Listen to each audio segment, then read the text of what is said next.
is it true you burned down the alley of dangerous angles? Ignus's face splits, the flesh around the corner of his mouth cracking, then remelting into charred, sneering red and black pieces. Yes, a dream shall Ignus share. Maybe later. Now we should speak more of burn. A torrent of flames pours from Ignus and you take a step back, the air bending from the heat. Streets at night, so cold. Ignus, burn the buildings. The dwellers all ran from Ignus. The flames and the buildings were as flames. Screams as the dwellers became torches.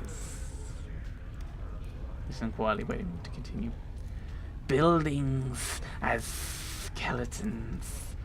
Angles, bodies, skeletons. Reds and oranges and blacks. The flames spreading, caressing such lights. Ignus's fury dies, the wreaths of flames surrounding him ebbing somewhat. He seems to be lost in thought, perhaps in a memory. And Ignus was pleased. Speak more of burning in flames. What are you doing here in the bar? For a moment you don't think Ignus has heard you, when suddenly the fires in the eyes dim slightly and he gives a soft hiss, cinders and ash dancing at the edges of his jaw. Ignus once knew nothing of flames. Yes?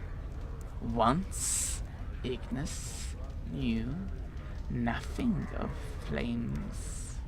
He set small fires, tiny flames, tiny flickerings, small bits of flame. Ignus hisses again, ashes and fiery motes drifting from the ruin of his mouth. The fires grew. Ignus set fires in the streets and lit the fires of anger in their hearts. I think this is the biography, but I'll read through it all. Yes? You speak, but Ignus doesn't seem to hear you. He seems to be somewhere else, as if reliving a memory through his words. Against your will, you stop and listen. They sought to punish Ignus, the small flies from the hearth. They wished to see Ignus burn. After Ignus set fire to their streets, tiny magelings, hedge wizards, rune casters, tiny sparks of magic came to punish Ignus for hurting their loved ones. They sentenced Ignus to burn, made Ignus a torch, a spitting flame, burning, burning. It was justice, they said. Justice. You watch, mesmerized, as Ignus begins slowly turning again, as he did above the grill in the smouldering corpse, where we still are. But it was not a sentence. There is so much flames and pain that there is no pain. There is light and heat, and the flesh runs as tallow across my bones. And for the first time, Ignus is pleased. Ignus stops his rotation, and his gaze falls upon you. As it does, the fires in his eyes flare, and a charred grin splits his features, the flesh crackling and bubbling as it melts and streams across his face. Ignus wears the face. Of all hells, of flames, His next words are spoken like a death sentence, not only for you, but everyone, everywhere. When the plains burn, and all life is tortured, then Ignus shall at last be at peace. Friendly chap. I wish to speak more of flames and burning. Speak. Ignus, I spoke with a storyteller in the hive, and he mentioned that someone taught you these things. Who?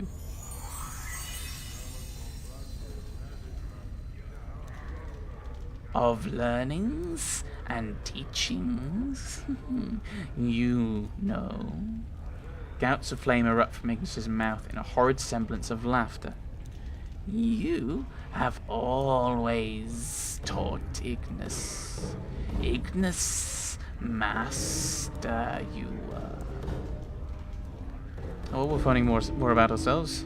Are you sure? Updated my journal. Ignus's voice drops and the crackling of the flames dies. Yes. It is the only reason. Ignus obeys you. Flames rise around him in a crackling spiral. Till death comes for us both. Your words to me. To your student Ignus. Ignus has not forgotten, master. If I was your master, can you remember anything about me? Ignus hisses, and for a moment his features flicker. At first you think it's the flames, but it's not. It's the flickering of another memory. Surrender to the memory. The crackling of Ignus's flame subsides, lessening as the charred bones of Ignus's body fold up, twisting it into itself until his limbs lie motionless, becoming a stack of wood within a huge iron fireplace. You're staring into a fire, burning brightly within a vaulted room. The fire crackles and spits embers onto the stone floor, motes rising from the fireplace. Faintly, from the darkness behind you, you can hear the rasping of someone breathing. I can hear you step into the light. There is the shuffling of sandals, and a frail youth steps into the edges of the firelight. His wide black eyes catch the flames and mirror them. He is nervous. You can hear his muscles shaking, his voice trembling, just enough to increase your irritation. Forgive my intrusion, master. You have already intruded, supplicant. You did so with intention. I will hear it now, then you will leave me to my thoughts. The boy takes a deep breath and glances at the fire. Master, I dreamed of flames again last night. They felt real, and you said that we were to come to you if... It was a dream, nothing more. Now leave.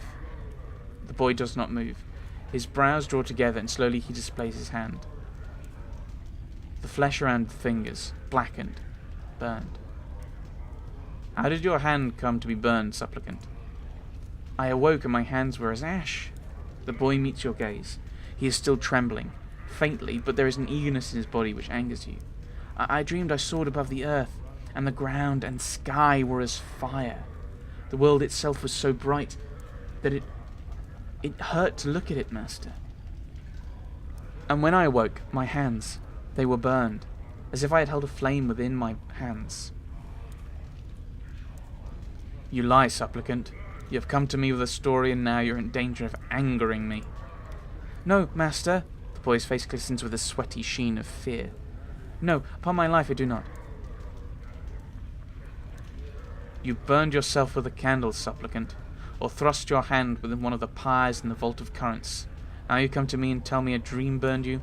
I tire of your lies. The boy falls silent, and to your surprise his face clenches in anger. No, I do not lie. It was the dream that burned me, master, as you said it might if we felt the power stirring. They were your words, and I came to repeat them to you, and tell you they are true. He holds up his hands. Look, master. Grab his hands. But before the boy can react, your hand, huge in comparison, lashes out, crushing his burned hands in its grip, and the boy screams, echoing in the vault. With a snarl, you hurl him to the ground in front of the fireplace, and there's a sharp crack. as his knees strike the flagstone. Ah, I was a jerk. Look into those flames, supplicant. Raise your head. Look. The boy is shuddering from the pain from his knees. You watch tears blur his eyes as he raises his head to look into the fireplace. The flame casts his face in a red, gaunt glow. Is that what you wish to hold, supplicant? Is the shaping of flames what stirs your heart? Know that flames can burn, and if you would learn their powers, you must suffer their touch. The boy is silent, staring into the flames. He seems mesmerized. His tears have dried in the heat and the shaking is gone. The flames are his focus. He is not listening to you, and you feel fury washing over you. If that is what consumes you, enough for you to intrude upon my meditations, then I shall teach you of the shaping of flames, supplicant. Your hand lashes out and clamps onto the boy's wrist. He howls as you drag him closer to the fireplace, then thrusts his hands into the coals. There is a crackling, a hissing of burning flesh, and his screams, such terrible yet. To learn you must suffer, supplicant. You must allow yourself to be burned by the power of that which you wield.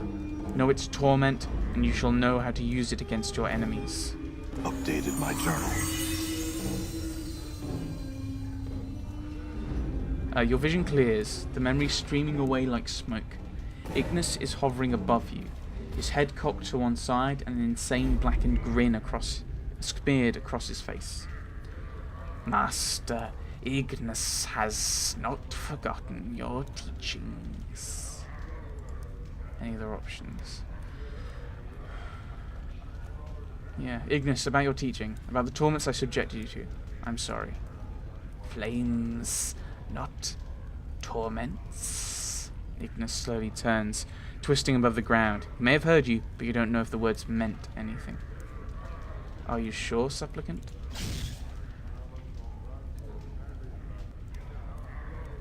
Ignus stops instantly and he whirls on you, new flames bleeding from his chest and skull in a horrid crackling mass. It's like a nest of flaming snakes suddenly erupted from hidden recesses on Ignus's body. Supplicant, no more is Ignus. Speak such again, and Ignus will burn you. Never mind then. I don't want to push the issue. Try it, supplicant. Never mind then. I should speak more of the flames burning. Are you sure your teacher was me? Obeys you. Must have been a long time ago when you learned the art. Are you absolutely sure? Yes, yes. The face has changed, but many lessons you taught Ignus. If my face has changed, how do you know it's me? Inside. All things, tiny flames. The spark, the flames, the same.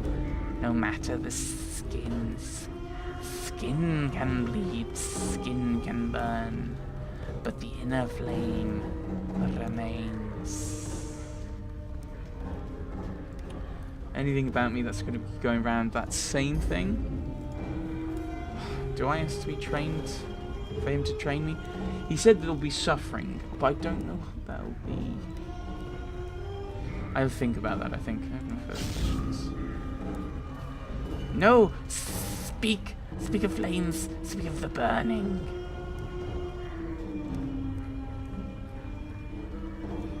Ignus, have you ever felt a building aflame? The flames licking the edges of the timbers, blackening the wood beneath. Watching the heat peel the paint from the walls, thatch crackling, the smell of burning straw. As you speak, the crackling of the flames around Ignus's frame ebbs, as if the flames themselves are listening to your words. When you finish, Ignus hisses softly, and the flames in his eyes have dimmed, as if he is lost in a memory. Yes. We'll speak later then, Ignus. Stay calm in the meantime. 5 people.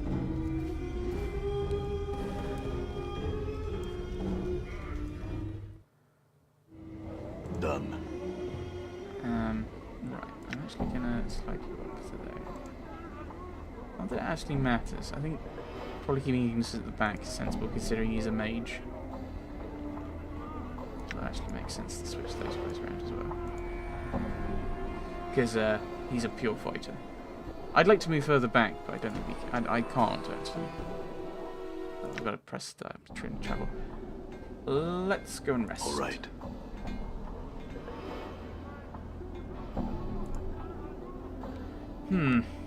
Get everyone's up to health up. Maybe I shouldn't do it now, actually. Oh, I'm wondering if I should do it now or if I should have a think about whether to take this. Because I don't trust the Gith. I say we leave him behind. Poor Takon.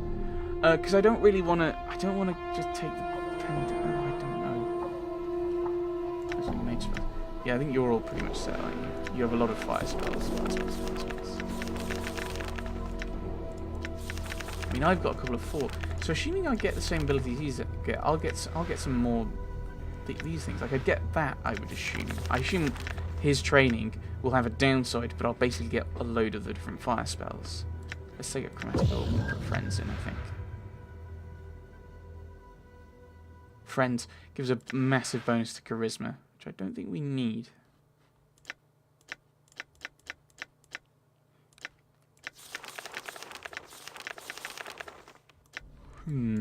Alright.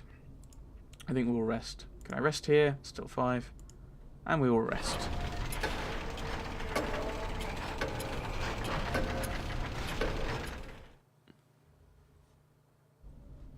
Rested for 1 day and 8 hours. That's how long we've been resting for. Which puts statistics. You've been with us for a day and 16 hours now. How delightful. And you're chaotic neutral. Okay, we've got a very... Oh, I'm now neutral good, eh? Ooh, I've drifted away from being lawful good. We've got lawful neutral, chaotic good, neutral good, and a couple of chaotic neutral. Charisma 3.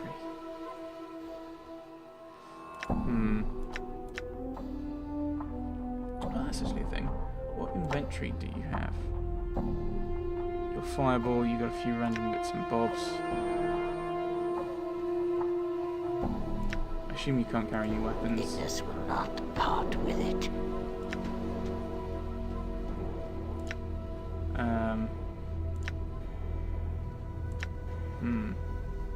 don't think there's any of these items that you can use. Can I give you a silver ring? Will you wear it? Who would?